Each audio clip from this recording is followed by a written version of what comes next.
So last Saturday, my friends and I decided to host a taco night. Pretty standard stuff: salsa, guac, tortillas, and the kind of queso that comes suspiciously out of a pump. But as we were prepping, my friend Mark, who's recently started watching competitive baking shows, declared, "What if we have a taco building contest?"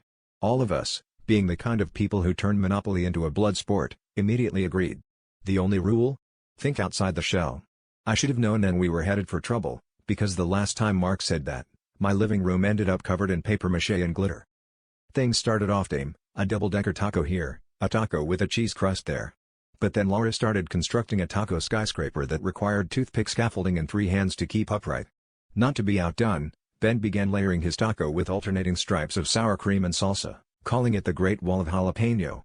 At this point, the kitchen looked less like a culinary workshop and more like the aftermath of a food fight at an architecture convention. Meanwhile, Mark was quietly assembling something with the focus of a mad scientist and, possibly, a structural engineer. When it came time to judge, things got weird. Laura's taco collapsed under its own weight, sending shredded lettuce into the air like confetti.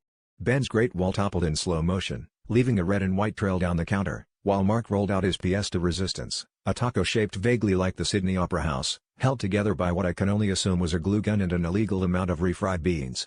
The whole thing wobbled precariously, radiating menace and cumin.